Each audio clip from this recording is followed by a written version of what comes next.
तो गाइज सभी का करंट अपडेट यूट्यूब चैनल में सभी का स्वागत है। तो आज हम फिर से लेके आए आपके लिए 9 मई के इम्पोर्टेंट करंट अफेयर्स के क्वेश्चन। तो अभी तक आपने मेरे चैनल को सब्सक्राइब नहीं किया तो नीचे सब्सक्राइब का बटन है ए वाला, तो उसको सब्सक्राइब कर दीजिए और उसकी साइड का जो बेल आइकॉन है उसको भी प्रेस कर दीजिए। तो चलिए शुरू करते हैं अपना फर्स्ट क्वेश्चन के साथ। बेसिकली मैं इस वीडियो में क्या करूँगा कि जो क्वेश्चन है आपकी स्क्रीन के ऊपर वो इंग्लिश में है, लेकिन मैं उसको हिंदी में पढ़ूंगा ताकि जो बच्चे हिंदी में चाहते हैं और जो बच्चे इंग्लिश में चाहते हैं उन दोनों को अच्छी तरह से समझ में आए। तो फर्स्ट क्वेश्चन अपने पास ये है कि नैनो साइंस टेक्नोलॉजी में हाल ही में यंग करियर अवार्ड किसे दिया गया है? तो इसका आंसर जो है वो सेकंड बी है।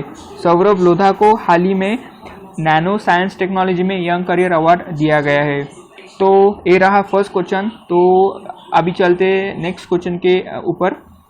तो हाँ, तो ये रहा नेक्स्ट क्वेश्चन। हाल ही में फ्लिपकार्ट ने CFO हाल ही में फ्लिपकार्ट कॉमर्स जो है जिसको वॉलमार्ट ने अभी खरीदा है, तो फ्लिपकार्ट और मैंत्रा के लिए किसे CFO नियुक्त किया गया है? CFO मतलब चीफ फाइनेंसिंग ऑफिसर। तो इसका जो आंसर है वो श्रीराम वेंकटरामन है। जो इसका जो आंसर है वो श्रीराम वेंकटरामन है, ये आप उसको ध्यान में रखना। वो फ्लिपकार्ट और मैंत्रा के अभी आगे से CFO होंगे। और जो फ्लिपकार्ट और मैंत्रा है इनको जो वॉलमार्ट है इसने खरीदी किया था काफ़ी 2-3 महीने पहले। तो अभी चलते हैं नेक्स्ट क्वेश्चन के ऊपर। नेक्स्ट क्वेश्चन है कि which state CM has launch chief minister yoga scheme? तो योगा स्कीम किस चीफ मिनिस्टर ने लॉन्च की, इस क्वेश्चन में अपने को पूछा गया है। तो इसका जो आंसर है वो है त्रिपुरा।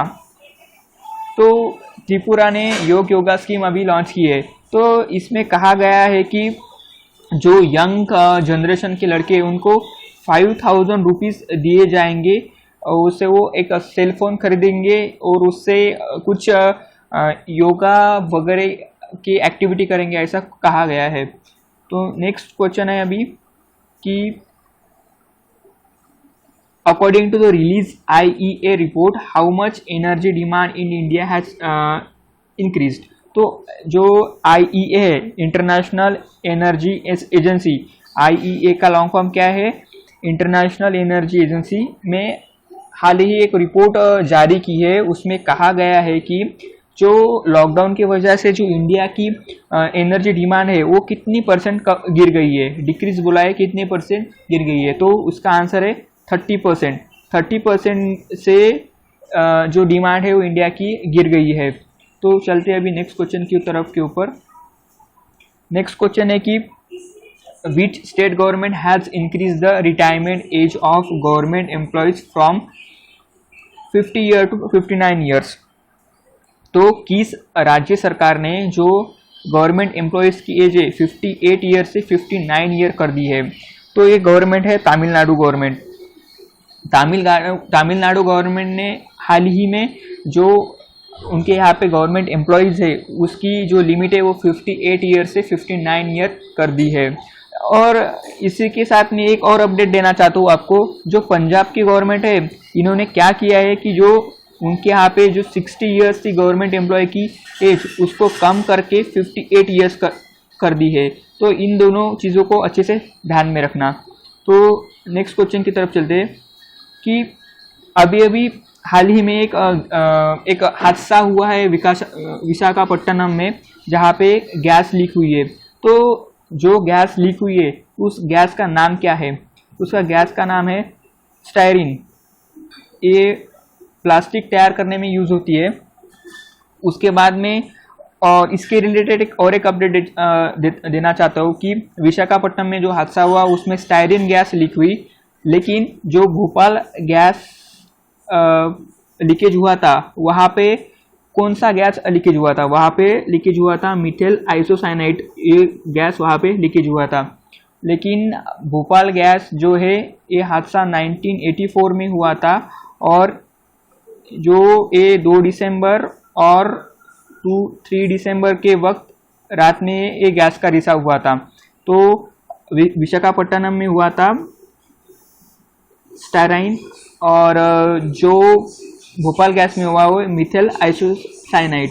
ओके, तो नेक्स्ट क्वेश्चन की तरफ चलते हैं कि नेक्स्ट क्वेश्चन है कि which country successfully launch the Long March B rocket.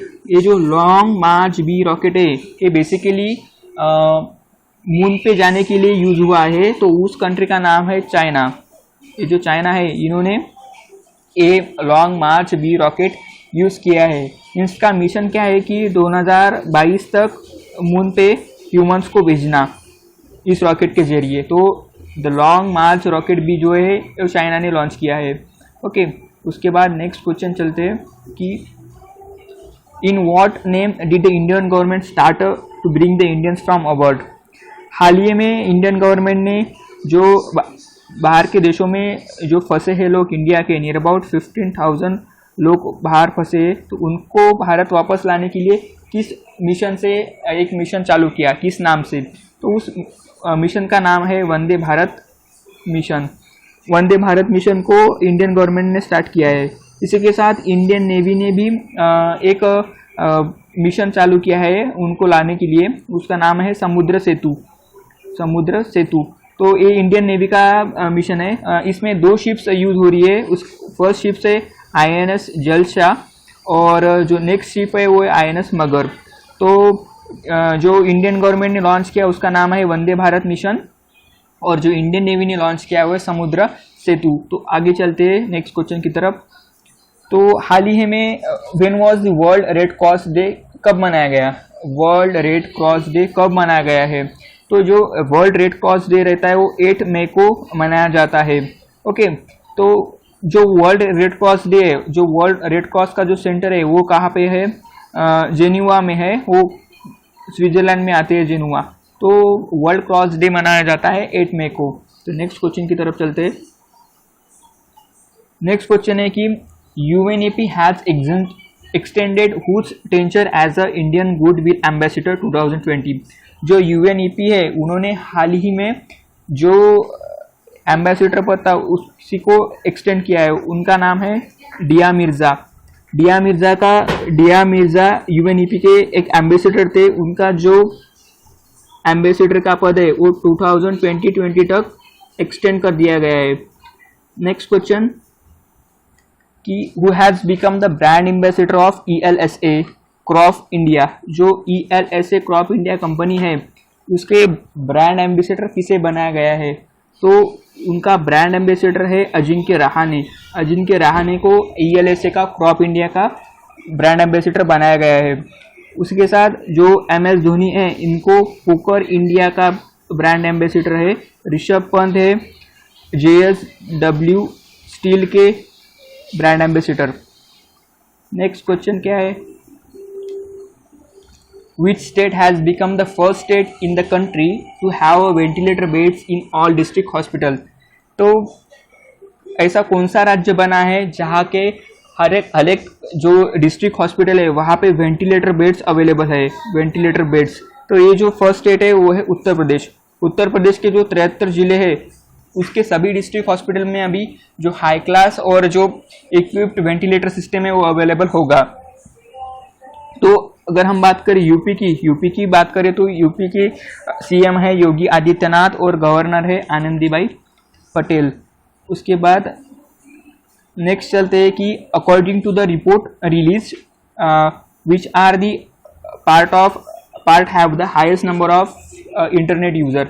हाल ही में एक रिपोर्ट जारी हुई है कि उसमें बताया गया है कि सबसे ज़्यादा इंटरनेट किस एरिया में यूज़ किया जाता है। तो एक हैरान करने वाली बात है कि रूरल एरिया में सबसे ज़्यादा इंटरनेट यूज़र है, लेकिन यहाँ पे अगर इंटरनेट यूज़र ज़्यादा है लेकिन जो ज़्यादा टाइम बिताते हुए अर्बन एरिया के लोग ज़्यादा टाइम बिताते हैं और रूरल एरिया में काफ़ी ज़्यादा लोग यूज़ करते हैं।